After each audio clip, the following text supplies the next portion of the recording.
check. None of these 2-card infinite combos. Yeah, I can see your face great. Oh, good. I was from my angle. I'm like, how does the camera see your face? And I'm like, that's because light is bending. Light does bend. Light does bend. It's amazing. Bend it like Beckham. All right, let's focus up here in 3, 2, 1. Welcome to another episode of Basement Faults and Catapults. Hello, we're excited to be here. My name's Aaron. And my name is the Ponce de Leon. No, Ponce de Leon. I am Trevor, and just for everybody's knowledge, I am a little ill today, so my voice may crack in and out, but I'm here for the fun. I'm projecting as much psychic force as I can, just keep his illness on his side of the coffee table here. Shields up. I just realized something. We don't have a dude. We don't have a dude. Oh no! It's almost as if we've committed a grand sin against our own podcast. Sin, you say? Yes. Which segues us into the game we're going to be playing today. Sintopia. Yes. Yeah. We're going to be playing Sintopia today. A brand new game released April 16th. Yesterday. Yeah.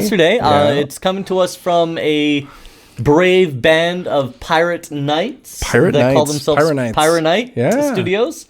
And it just looking at it, it takes influences from some of our Trevor and I's favorite games, Dungeon Keeper and Black and White. Yes. Heavy influences. How that'll translate to gameplay, I don't know yet. I haven't played it. Trevor, you've dabbled a little bit. I did dabble a little bit. Just because I'm sick, I kind of wanted to have a Lysol wiped clean space for Aaron to play today. Yay. And the inspiration from games like Black and White 2 from Lionhead Studios, some of my favorite games, some really great game concepts, lots of comedic elements. I think that... Richard Garfield, every one of his games has that British satiric humor, just running through it. British humor's great. Like that time they conquered half the world. Yeah, listen, they weren't funny until they got their butts kicked. That's true. That's true. Humor is a healing agent, yes. So the best comedians were always from minority regions of Britain, like the Liverpool. Jimmy Carr, I'm going to go see him in September. Really? Yeah, I've got my tickets locked and loaded. Jimmy Carr isn't actually my favorite British comedian. Yeah, he's definitely not my favorite, but I did see John Cleese live. There you go. Not that long ago as well. That's some Monty Python. That's classic. Classic. That was the era of the BBC and Thatcher. That was when comedy had to be subversive and understated to get past the censors. Yes, exactly. It couldn't be direct. No. I think you had to draw tulips instead of dicks. Yes, exactly.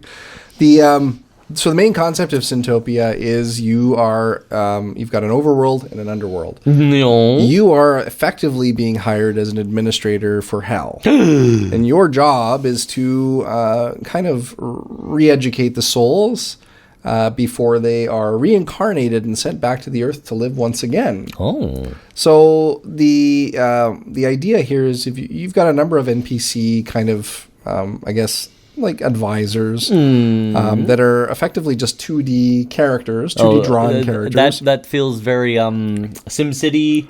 It actually does feel very SimCity. It's clear. It's a very because you have the council, if you will. Yeah, so you kind of have a council that gives you advice, little tips before you start like a mission. Yeah.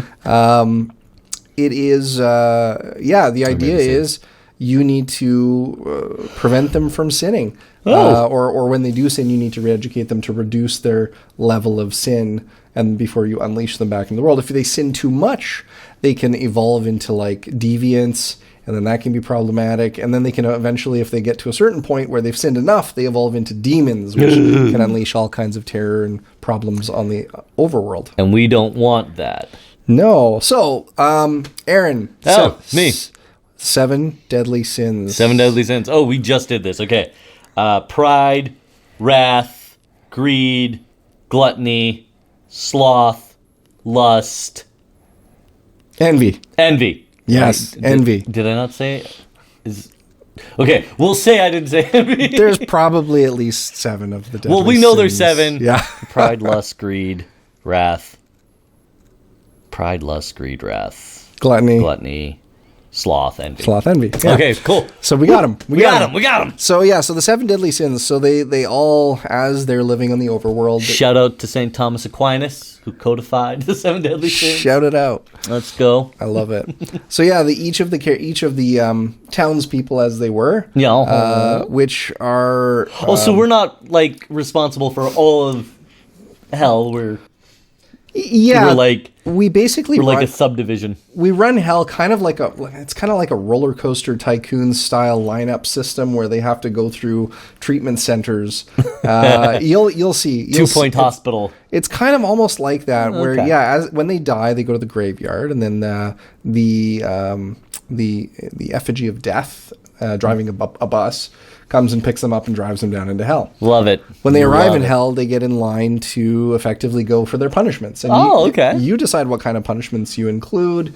I haven't obviously played a lot, but as you punish them, their sin levels drop, and then you can re-release them back into the overworld. Interesting. Yeah. So the challenge is if too many people die all at once, then you don't have enough space to treat them. So an overflow of and you have some influence over the overworld. You can you have some god powers, so similar to Black and White. That's where kind of the similarity in my mind kind of ends. Okay, is there is some overworld interaction that you can have, but it is so far I think I've unlocked just 2 spells. So you can like cast a little gust of wind that can blow people off the edge of the map or into a wall, and then you can like drop a rock on them and crush them, that kind of thing. Oh my! So I haven't really fully delved into it. So you can knock them out before they become too evil, or yeah. So you could exactly. So you see, like their level is almost deviant status. You could kill them and send them to hell for processing, right? Re-education. So where that differs is with Black and White is that you actually had your hand. Yeah, and you could pick things up and throw them. When you did good things, your hand became kind of bright and rainbow and light and all these things. And that didn't do bad things. It got like all like weird and gnarly, and it turned red with long pointy fingernails, right? And so this seems to be that you as the administrator of hell, you have no morality gauge. Nothing really affects your morality negatively or positively. Okay. But you do have the ability to, affect how the citizens of the overworld are by making sure you punish them. Interesting. Okay. Yeah. All right. So Lucifer as the loyal servant who's set to punish and redeem sinners rather than Lucifer, the king of hell, who wants to encourage sinners. Yeah, and I mean, you could technically do both. I mean, you don't have to treat them. You could just send them right back up to resurrection.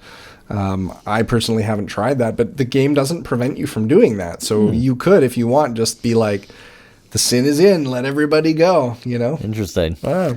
Yeah. Well, I'm looking forward to it. Yeah. It's from the publishing house of Team 17. Team 17. Who we did another one of their published games not too long ago with the Date Everything Simulator. We did. Team 17 seems to have their hand in some of the weird and wonderful and strange and oddity side of the publishing of games. Well, then I'm looking forward to this latest offering. Me too. Again, Pirate Knights or Pyrrha Knights. Because they want to be pirates, but they also want to be knights, because they uphold their vows, but they also sail the 7 seas. Yes. Listen, there's a whole thing on their webpage. I encourage you to read it. I mean, technically, it's pretty accurate if you look back biblically, because there were the knights of the Crusades who were basically just pillaging and plundering like pirates. So there's that. Anywho. So this is basically, I would call it a management game. You're going to have currency to work with. So it is very much like a SimCity or a management style game with an economy. So yeah, I was getting Evil Genius vibes as well from seeing the underworld, if you will, where you're marking out zones and stuff. Yeah, so you do have to manage it almost like a maze, and we can talk about it a little bit more after you've played, but there's going to be, you have to kind of build loops and paths and try to direct your denizens of hell as to where they're going, and will you treat them well enough before they're released back into the overworld. Let's party hardy. I'm looking forward to it. All right. So that means we're doing a cool transition that Trevor's going to come up with in the editing booth. We are. And We're back. We're back. Yes, and we're joined by our demonic Hatsune Miku. Yes, demonic Miku, because, hell. Hell, yeah. We were the bosses of Hell Incorporated. It's funny, because Miku is like this crazy thing that is like all over the world. There's a Brazilian Miku. It's crazy to me. So when I found that there was an evil version, I was like, I'm down. Done. I'm sold. Let's do it. Yeah, so you got to play some Sintopia. I did. Tell us a little about your experience. So I see where the comparisons to Dungeon Keeper and Black and White are being made. I do see that. Yeah. I think that is unfair to the game in and of itself. It doesn't really... The inspiration is there, absolutely, but it does something very different and new with it. Yep. Whereas in Dungeon Keeper, you were kind of carving out your region. Yes. And in Black and White, you were kind of directly interacting. Yes. This seems to blend those things. So at its heart, it seems to be a... It's a management sim. It's a management sim. It has a lot of... you mentioned Satisfactory with the conveyor belts, and I was like, okay, yeah, that's it exactly. Yeah. Yeah, it kind of reminded me a little bit of Factorio or something, where basically the souls are just representative of something that's going to go through the conveyor belt, be equally distributed along the path, and then processed through the machines. Yeah, and then give you a reward at the end.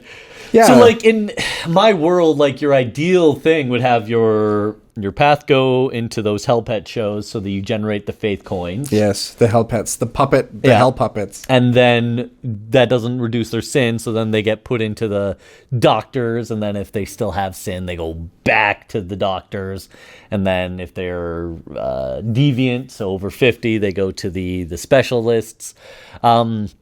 I think if I were to do this further, I would have pathed that differently. I would have just had any sin over 49 go over, and then have individual gates to clock off. Yeah. For each of the sins. Sins. Absolutely. And that way I could have had just the one line and then send them back, because while it does reduce their big sin, it doesn't reduce them to hero token status. Yeah. So I think that's how I would have done. I would do it in the future, and it speaks to a good game that you're thinking, how would I do this differently? How would I do this differently? How would I make this more effective? Well, if it's any consolation, so you played through the 2 tutorial worlds. Yep. I did start on the 3rd world and basically immediately messed it up and went broke and bankrupted my administration of hell. This is why we play the tutorial. Yeah, but no, I did. I played the tutorial, but the problem was I set it up kind of similar to how the 2nd world was set up. Okay, yeah. And but for some reason there were just more souls going through than I could process at any given time. Oh, that's when you got to start ringing the bells at night so they don't get freaky. Yeah, exactly. So there's so many elements to the gameplay where like you do kind of have to manage the overworld to some extent as well. Yeah. Because if you let them just like breed like rabbits, then there's going to be so many of them that the soul turnover might be too high for you to process. And I like that. That is it's an interesting aspect on changing your management. It is. So, like as a management sim, we've brushed the surface of what's available because there's a whole technology tree. I saw that. Not just treating the specific sins, but different ways to move your souls around. There were the waiting booths, and it looks like there were better ways to do that, or more advanced ways to do that. Yeah. And I was very intrigued to see how far down the path that went. Yeah. All in all, this is the studio's first game. I believe this seems to be the studio's first game, at least released on Steam. Or if we're being very honest, publicly released. Yeah, Pyranites. Because these guys probably have putzed around in the industry as individuals, maybe released a few indie games here and there, but this is their first team effort that has seen a major release. Yeah, major publishing, yeah. And it's very interesting. They got their systems polished. And something that I really appreciate is, you run into the games where it's like, let's do everything, but not well. Yeah. And this seems to, we're doing 3 things, and we're doing them extremely in depth, extremely well researched. This is what we want to do. Yeah, it's kind of fun. I think when I was first playing it, when I went through the tutorial, I found a few moments where I was kind of like, There's not really a lot to do in the overworld. I was kind of hoping that there would be more interaction. It seems like the further you go, the more overworld things can happen that you have to incorporate into your strategy. Yeah. So I think, again, just dabbling on the surface of it, the game seems to be rather in depth and rather complex the more you get into it. I think with the overworld, there's more time to mess about in it once you've kind of got your layout, your bureaucracy really running. Yeah. So once you've got that framework in, then you can start going in and really messing about. Like, the ruler determines life paths, so you can use that life path to sort of determine the sin. Yeah. Right? Yeah. So, like, people would become rangers, and then because they're rangers, they become more... They're envious. Of their people's homes. Yeah, exactly. Right? So that means, okay, I'm going to get a lot of envy in here. Yeah. And if you ring the bell a lot, well, okay, people are going to be angry. So wrathful. Right? Yes. So that the life path and that kind of lets you determine these things, and I like that. I like that idea. Yeah, you know? yeah. It's like, and that's the black and white coming out, right? That's that God influence on the overworld. Yeah, it is. It is. I think that the game has a lot to offer that you can't get out of it in the first couple of hours of playing it. No, this is definitely one of those, like, and ultimately any management game like this is also a puzzle game in a lot of sense. Yes. Because you have to, you only have so much space. Yeah. So you have to use that space efficiently. I'm going to have to start the third world over again because I already messed it up the first time. So I think like there is a certain element of needing to try a certain strategy, it failing, and then you going back and trying it again. And that, I think, I mentioned this in the gameplay video. Yeah. But there should never be a punishment for wanting to take things back in these sorts of games. Yeah. And this one, it didn't seem to be too obscene. It was just like, if I demolished a road, it cost me a certain amount of the currency, right? Yep. And I really firmly believe that it should either be free in the case of like, it costs you a currency, or you should get all the resources back in terms of like, this cost me 10 wood, 3 stone to build. Yeah, I know that if you build a building in the first a couple of minutes that the building exists, you can get a free refund on it. Okay, that's good. That's good. And bulldozing roads are the same. If it's early enough on, you get a refund, but the later that exists, the less that refund seems to become. Okay. Yeah. I can appreciate that. Again, because it's a puzzle game, you want to experiment. Yeah.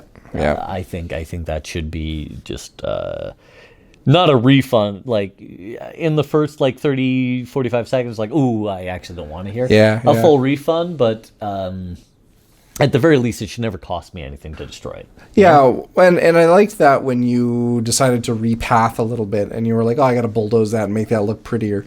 And that was, you got refunded for those roads, and then you also got to build new roads, which was nice. That was nice. Yeah. Important. So let's go through our rating system. Let's talk about the graphics. They were very simple, very cartoonish. Very Muppets, you said. Very Muppets. Like that was Beaker out there getting wobbled around, right? Yeah. Especially when the ruler was getting their scepter for the first time. Yeah. And she was like getting... That was 100% the Muppets, and I loved it.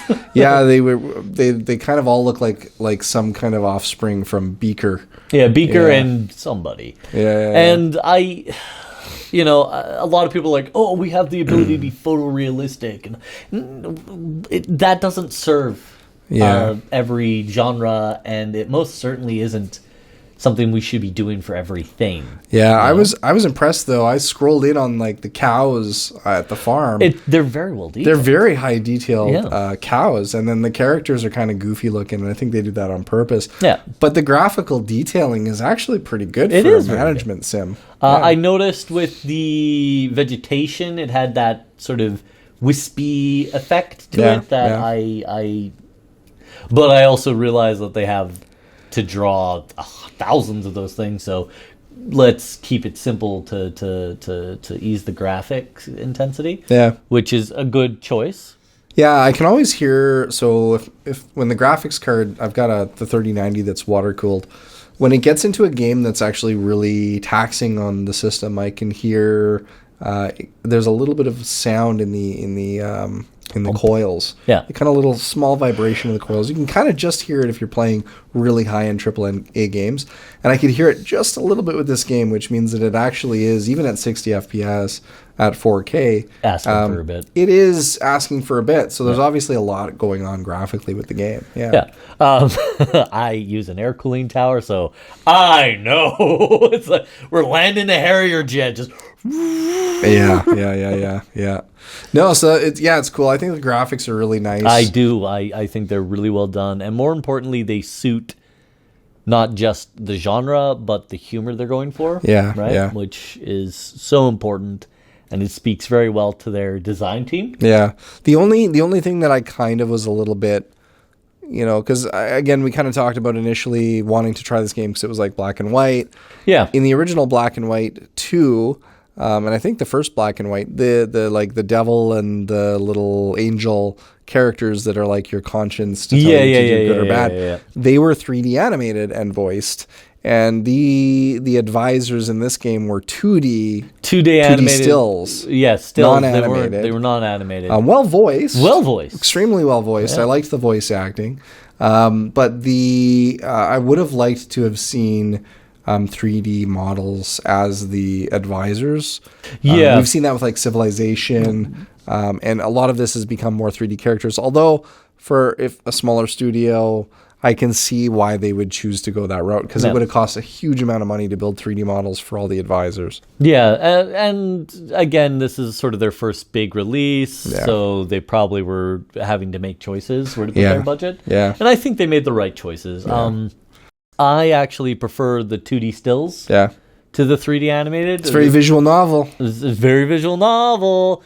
And you can sort of see Team 17's pedigree shining through there as a publisher. Because the publisher does have some input. Yeah, right? Yeah. So I appreciated it. I think you're right. I think when you're making a game, there's a list of nice to haves and a list of need to haves, and I think they did a good job of focusing on the need to haves, like the game mechanics, and I think I think they went above and beyond for what the graphics of a management genre game would be. Oh, absolutely, especially in this genre. I was thinking initially I was kind of thinking to be more true to the Dungeon Keeper roots I got off of it. Yeah.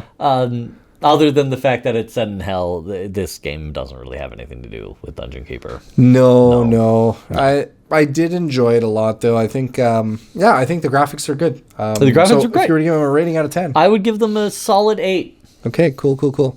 I think I agree with that. I think like I said, I think they went a little bit above and beyond when it came to graphics for a game like this. Yeah. How about the audio, the voice acting? What did you think? Oh no, Lily. The music, I did listen to some music when I was kind of trying it. It's very elevator music. I wasn't expecting any jarring what's his face? John Williams soundtrack here. They have some vocalized tracks, like some really kind of comedically fun songs that are kind of like an 80s style. Okay. Their soundtrack seems to be pretty fun and along the comedy route. Okay, so that's good to hear. Yeah. Voice acting, excellent done. Mm-hmm. Their character, I figured out who their characters were from the voice acting and from the choices the actors made there. Yeah. Like Larry, our greasy New Jersey guy, probably worked as a union boss on the docks. Yeah. You get a sense of the characters, and that was really well done. Yeah. It sounded to me like all of the recording was done in the same booth with the same mic. The consistency in the sound of the recording was consistent across all of the voices that are in the game. And I'm not an audiophile, but as I've been editing our podcast for a couple of years and YouTube videos for several years, I feel like I'm starting to get this little pick where I'm like, oh, that sounds like it was recorded on the same mic. So, I mean, maybe it was, maybe it wasn't, but it was consistent, which is so nice. Yeah, very important. Yeah, nice.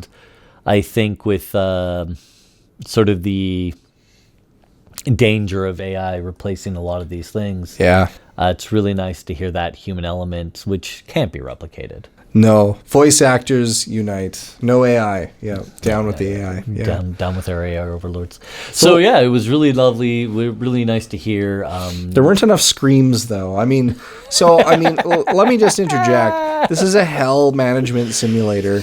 When they're being punished, torture. The torture sounds, there wasn't like a lot of screaming, there wasn't a lot of torture sounds happening. There's like little groans from time to time, but they seem like some of them were maybe like happy groans. I don't know. It was weird. So there wasn't a lot of that. And when you're like using your powers to like throw people around, they should be Wilhelm screaming. They should be like, the Wilhelm scream would be perfect. Right. My God. So that was my only thing. And so now I'm mad that they didn't have the Wilhelm scream. I feel like they missed out on some of the audio opportunities there. But honestly, I hadn't even thought about that. But now that you're right. There were.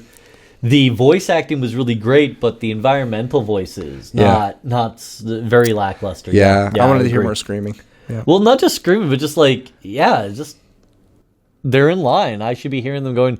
Yeah, I want to hear them thud when they hit the wall of the house. Oh, like a good like a good whack. Yeah. So I feel like the sound was good for sure. Yeah, 7 out of 10. But I feel like there's some additional things they could have done to make the environment more more lived in, more acoustically interesting. Yeah, I agree 100%. So I was sitting at an 8 as well, but no, you're 7. That's going to take a drop from me. It sounded like this when you turn the music off. Actually, it sounded like it sounded like I was in the DMV, just silence. Yeah, it's a little too quiet. There needs to be more of that like liveliness to the audio of the environment and of the world and the characters. And I agree 100%. Yeah. So what about the gameplay? I could see myself losing hours in this game. Oh yeah. The problem I have is I don't see a lot of replayability. Yeah, I do. I am concerned about that as well. Between the worlds, like they create new obstacles and paths for you to have to get around or create. Yeah. But like between the actual differences in the overworld and the underworld, it's kind of you kind of hit the nail on the head when you first started playing, and you were like, it seems sparse. It does seem sparse. Yeah. It's a small area. It's a small space.